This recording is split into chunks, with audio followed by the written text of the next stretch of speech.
sea que es la muerte del tejido intestinal. Por lo tanto, se necesitó hacer este tipo de abertura para poder permitir el paso de orina y heces.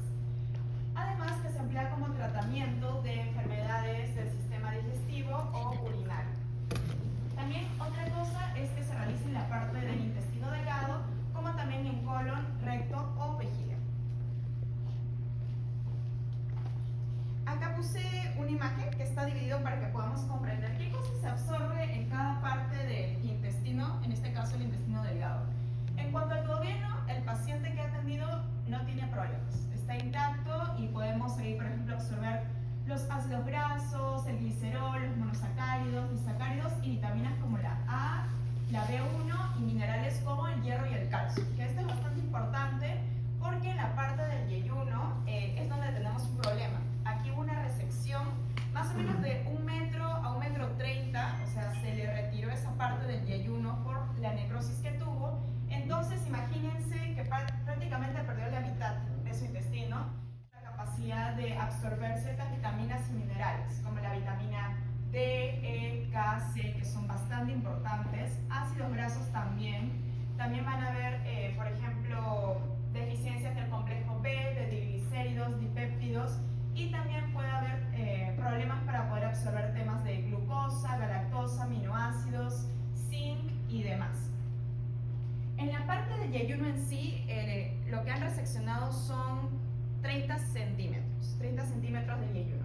Esa es la parte del ilion, que es la mayor parte que han reseccionado. Aquí sí es 1 metro a 1,30 metros, y por ejemplo acá vamos a tener problemas con también la absorción de sodio, calcio, las mismas vitaminas e incluso con disacáridos y vitaminas nuevamente del complejo B. En la última parte del colon también tenemos un problema, le han quitado la mitad del colon. También han tenido lo que es una necrosis y le han quitado la parte del colon ascendente, donde aquí principalmente se van a absorber agua y electrolitos. El colon se divide en dos partes, que era el ascendente, que es la parte de aquí, y el descendente, y lo que le han quitado es la parte ascendente, de la parte derecha. Ok, para poder conocer al paciente, les voy a dar una introducción. El paciente es un varón joven de aproximadamente 35 años que en su día de Franco recibió un impacto de bala en la parte del muslo derecho, pero esta se proyectó al intestino y eso hizo que al momento que haya atravesado ha generado esta necrosis, ¿no? La muerte del tejido, y ha afectado a diferentes tipos de órganos. Aparte de esa lesión que ahorita tiene ahí, no puede caminar, está en cama y también ha pasado por servicios de UCI, de cirugía general, y también fue transportado de otro hospital que le hicieron la estabilización y una cirugía a este hospital. El procedimiento quirúrgico que le hicieron aquí fue una laparotomía exploratoria que me pareció muy interesante poder tocar porque se observa en la mayoría de pacientes en cirugía, que por ejemplo trata esta operación que es una cirugía abierta del abdomen, o sea en la parte de acá. Y después dentro de lo que presenta el paciente tenemos una hemicolectomía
después de una operación, y la ostomía es algo que para eso se crea la operación, para poder permitir la desviación de desechos corporales.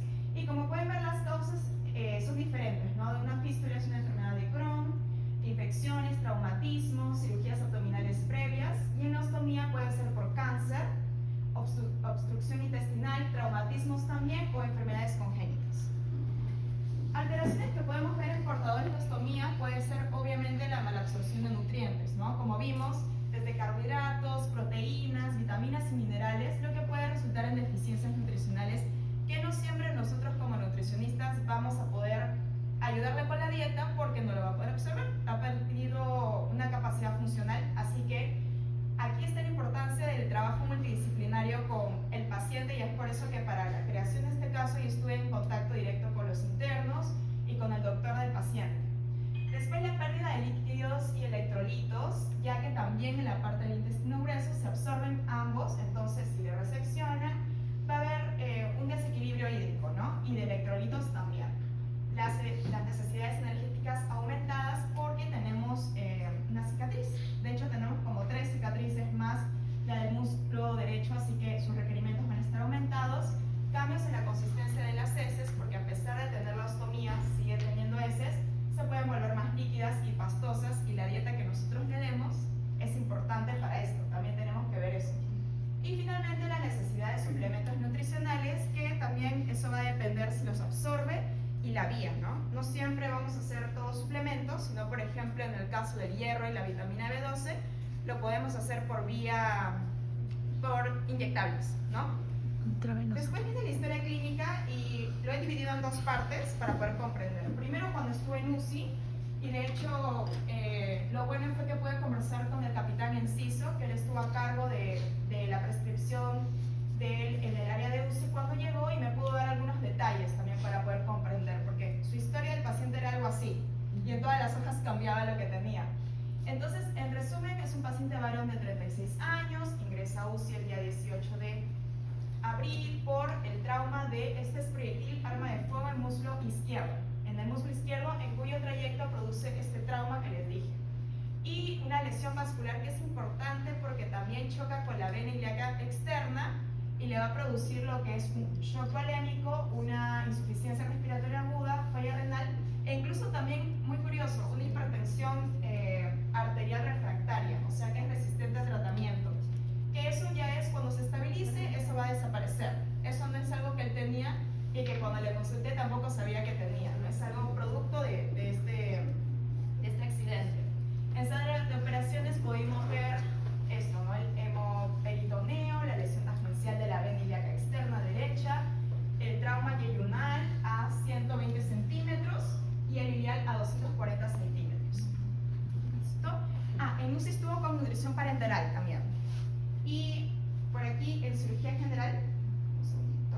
Esta es su indicación que tuvo de nutrición parenteral cuando estuvo en UCI. Nunca había visto en realidad algo así, pero esta es una indicación de parte de USNA, y estos son los componentes que podemos ver. Y la indicación que le habían hecho era incrementar la proteína a 1.4 gramos por kilo al día. Estas eran las calorías, y también se le añade como suplemento la glutamina. Ahora, la historia cuando llega al servicio de cirugía, que es donde yo recién lo puedo conocer, el paciente ya pasa de una nutrición parenteral a enteral. Entonces, al tolerarla, ya le comenzamos a dar una dieta. El paciente, bueno, este es el diagnóstico, que es su traumatismo abdominal, ya está posoperado, y la peritonitis a causa de la necrosis intestinal.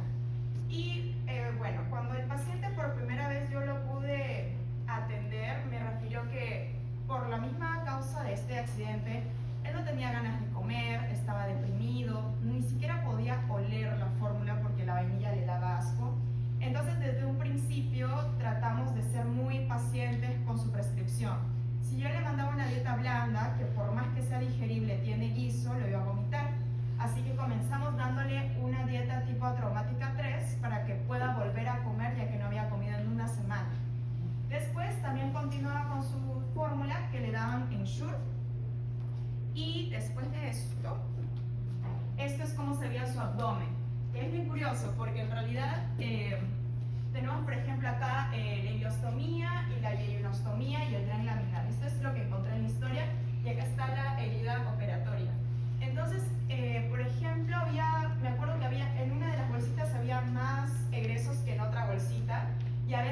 esto se cambiaba, se intercambiaba. Entonces, habían días de que él tenía muchos egresos, sobre todo porque el paciente le gustaba tomar mucha agua y tomaba como 3 litros de agua, pero al no reabsorberlo, todo lo botaba por la bolsita y se podía deshidratar.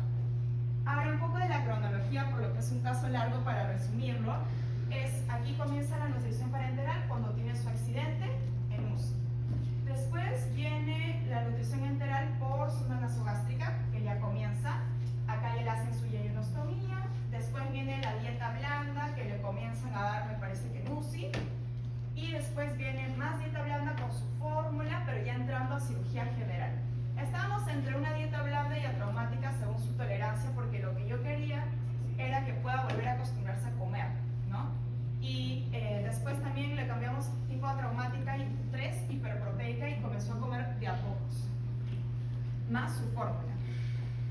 Y después tenemos por aquí, que es la última parte donde ya felizmente le dan de alta, es que ya le cambio a dieta blanda porque mejora su apetito y comienza a tomar toda la fórmula. Nosotros, bueno, cuando estuve con él, pude conversar con su familiar que iba todos los días y le dije la importancia de que por favor le apoye a tomar su fórmula. También con el paciente pude conversar bastante, me comentó de que antes era deportista y quería subir de peso, pero le daba asco la comida, los olores, y en realidad con ese proceso de todos los días, incluso presionarlo un poco, van a ver cómo puede mejorar su apetito e incluso también su estado de ánimo, que es muy importante. Después le hago una reevaluación antes de irse, después de la primera, y acá es donde veo que disminuye su perímetro, ¿no? Sus perímetros y pliegues, obviamente a consecuencia de que ha comido menos y obviamente también está en cama. El día 15 veo que también ya no le están trayendo fórmula y me pareció extraño y el paciente no le habían informado por qué ya no le traían fórmula, y pude consultar y fue porque ya le iban a dar de alta. Entonces ya el 17 le dan de alta y finalmente puede ir a casa con sus ostomías. El plan es que después van a volver a hacer una anastomosis, que es unir los intestinos, pero de acá a un año. Como valoración nutricional, en resumen, ha perdido el paciente como 10 kilos de peso en los últimos 6 meses, su apetito cambió, tenía las náuseas, no puede caminar, es politraumatizado y tiene estrés grave. Por lo tal, yo le puse clasificación C por la gran pérdida de peso, por la disminución de consumo también y porque obviamente estaba en riesgo nutricional. En su composición corporal, el paciente cuando llegó es un paciente que realiza natación y bastante activo. Entonces él tenía poco porcentaje de grasa, pero en su CMB estaba muy bien, en su reserva proteica. Así que lo consideré eutrófico, porque es parte de una persona deportista, tener poca grasa y buena masa muscular.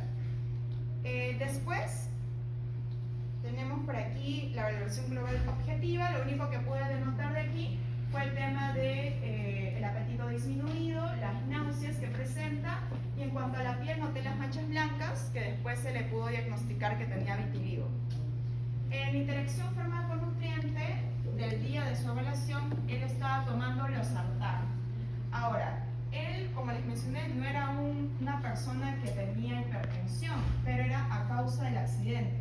Entonces, este tema de losartán se va a dar por un corto periodo de tiempo y no tiene interacciones significativas conocidas con alimentos específicos, pero como mencionó la coronel, tendríamos que tener cuidado, por ejemplo, ¿no?, con las naranjas y cítricos. Así que eso voy a tomar en cuenta. En el omeprazol, bueno, principalmente puede producir la hipomagnesemia, hipovitaminosis B, que de hecho este paciente ya está predispuesto a tener esta condición, y también, bueno, la hierba de San Juan, que creo que el paciente no consumía. La simeticona también no tenía interacciones significativas, y en cuanto al paracetamol, puede verse afectado con el consumo de fibra y paracetamol puede afectar la biodisponibilidad del fármaco. También el consumo de alimentos ricos en grasa, que el paciente realmente no consumía en su dieta porque era tipo traumática y blanda, puede disminuir la concentración máxima del fármaco, y en cuanto a alcohol, él no consumía, ni tampoco antes porque también le consulté. En sus valores bioquímicos les voy a decir también, el día 27, que fue el día que ingresó al servicio, él tenía leucocitos altos, plaquetas y neutrófilos altos. Probablemente una inflamación e infección bacteriana por el proceso de la necrosis y 5, que es la mitad de su hospitalización, él ya tenía hemoglobina baja, tenía hematocritos bajos, probablemente por la dieta inadecuada, la pérdida de sangre y porque no iba a absorber el hierro. Y también, bueno, la glucosa elevada por el proceso de inflamación y también urea elevada. Y ya el día 14 tenemos lo mismo en el examen bioquímico. Entonces esto fue ya casi unos días previos a irse, ¿no? Eso es lo que lamentablemente él se fue con una anemia. Y después tenemos el componente inmunológico que puede calcular y está en normalidad. Después el componente catabólico, reservas viscerales, no habían datos ni de albúmina ni de creatinina. Entonces eso dificultó, pero se puede saber que el paciente ya está en riesgo por el tema que ha perdido tanto peso y también por toda la estancia que había tenido aquí. Su diagnóstico nutricional al final era eutrófico porque aún conservaba su masa magra conservada, incluso cuando bajó de pliegues y perímetros, y esa es la importancia de que el paciente llegue a hospitalización en un estado óptimo, ¿no? Uno nunca sabe cuándo va a tener su accidente y si ya viene esa hospitalización con una anemia, con una obesidad, con una desnutrición, estás más predispuesto a tener una estancia hospitalaria más larga, un proceso de recuperación más complicado. Y eso es importante decir al paciente porque yo creo que con eso ya se concientiza. Después, en tablas de recomendaciones, puede obtenerlo de una guía de hospitalización de México. Y más o menos, en cuanto a hidratos de carbono complejos, se mantiene algo normal, ¿no? En el rango de 50 a 60. Proteínas también un 20%, lípidos 20 a 30%, sobre todo darles triglicéridos de cadena media, que son más absorbibles, fibra, sobre todo fibra soluble, porque eso no va a hacer que se altere tanto el tránsito intestinal, eso es importante también. Oxalatos restringir, líquidos tratar de que sean bebidas isotónicas y varias comidas al día, porque va a ser hipercalórico, también porque no queremos tantos egresos en la bolsita. Estas son las recomendaciones de vitaminas y minerales, que también son los estándar, pero hay ciertas que no las vamos a dar todas por la dieta. Y en cuanto a nutrimentos, bueno, acá recomienda el tema de la suplementación de vitamina B12 y hierro, pero sabemos que la mejor forma para él va a ser de forma de inyectables. En cuanto al cálculo de red cuando vino, termina dándole 1825 calorías. No le quise dar muchas porque no las iba a consumir, ni siquiera había comido en una semana, entonces comenzamos así. Proteínas 1.2 porque igual quiero que esté hiperproteico, lípidos no tan altos y carbohidratos en lo normal. Un poco también de su monitoreo, ¿no? En el desayuno, a ver, él detestaba el huevo. Y lamentablemente como tenía hiperproteica, él ya veía mucho el huevo cocido, entonces ya no lo tomaba. Siempre el desayuno era muy complicado con el paciente porque ese pollo no le gustaba la preparación, entonces tratábamos de conversar. Y lo bueno fue que al final, a la mitad de su estancia se le recomendó ya poder traer sal, porque ya su hipertensión había sido controlada y eso hizo que comiera casi todo, ¿no? Entonces eso fue bueno. Trajo un poco de sal y azúcar, ya que no tenía contraindicación, y eso hizo que incrementara su apetito. Después, en la media mañana consumió toda su fórmula, y esta está la adecuación de su desayuno. Esto también es monitoreo de otros días, que la verdad no lo consumía casi hasta el 40-30%. En el almuerzo también, eso era lo que consumía, siempre dejando el huevo. Y ahí lo que ven son uvas, que de hecho no le podíamos dar aquí por las semillas, pero se conversó con el familiar y lo que hicieron era que solamente comiera la pulpa y fueran sin semillas, porque al paciente le encantaba la fruta. Después, esta es la adecuación también del almuerzo, ahorita les doy en general, y la cena también. Esto fue muy curioso porque también le dieron granadilla, y la granadilla no se le puede dar a un paciente con ostomía, ya se le había dicho felizmente al paciente porque puede generar obstrucción, ¿no? Entonces el paciente ya se le había informado y él dejó la granadilla, no la consumió. Hay fuentes que dicen que sí puede consumir, pero como forma de prevención, incluso el doctor le dijo de que no consuma cosas como granadilla, palomitas de maíz, entre otros. Ya. El balance energético de la dieta de aquí es este. Carbohidratos 194 gramos, un 82% de su requerimiento. Lípidos 86% y proteínas 75%, a lo cual de esto el paciente consume 70%. O sea, está casi a la mitad de lo que debería consumir. Y de lo consumido, esta es su adecuación, ¿no? De la dieta anterior, y lo consumido es 50, 69 y 43.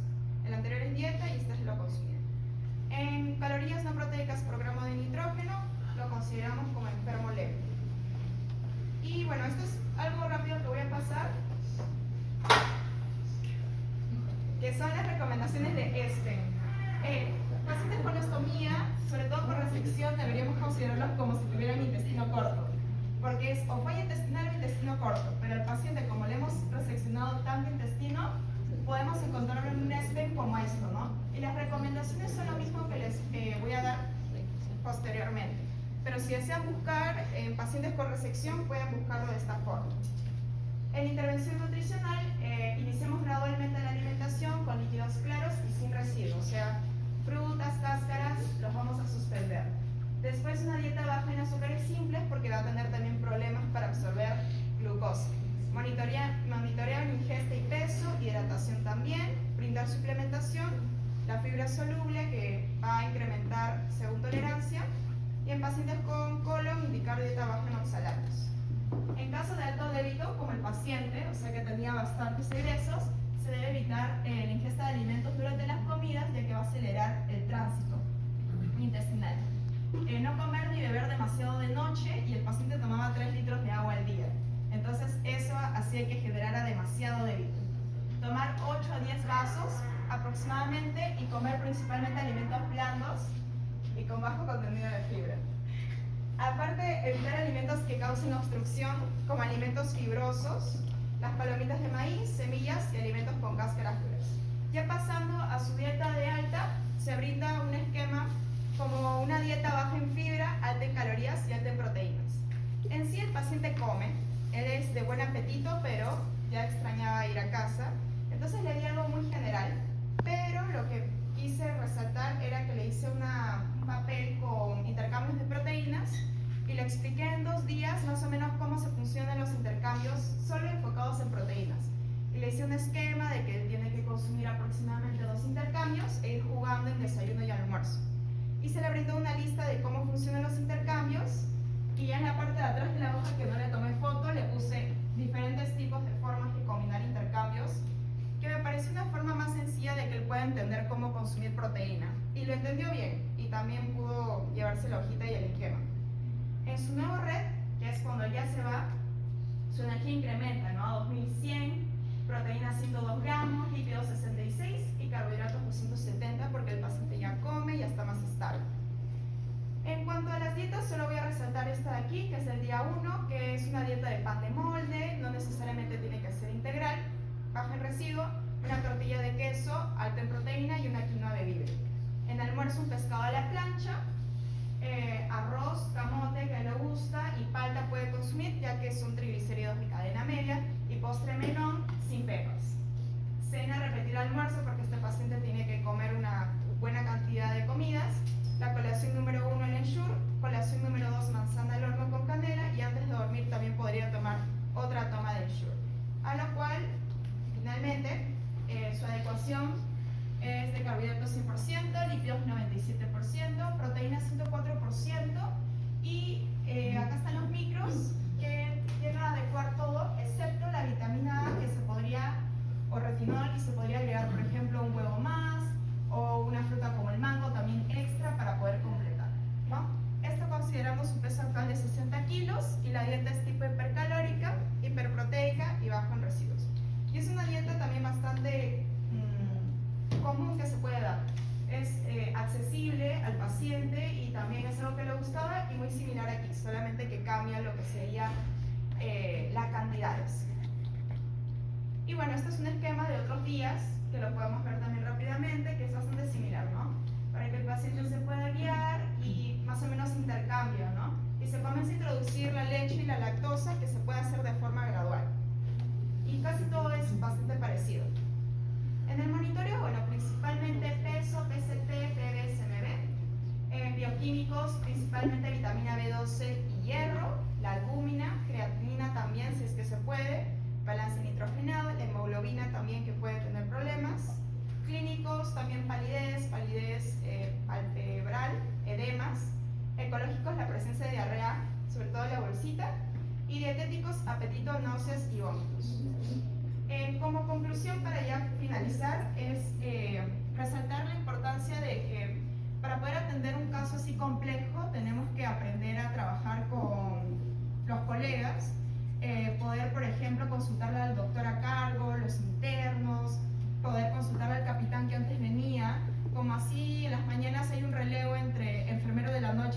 mañana, también tiene que haber esa información entre nosotros mismos, porque todos rotamos en diferentes áreas.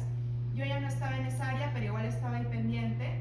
Así que si tienen la oportunidad de conversar con otros colegas que puedan estar viéndolo, aprender a trabajar en equipo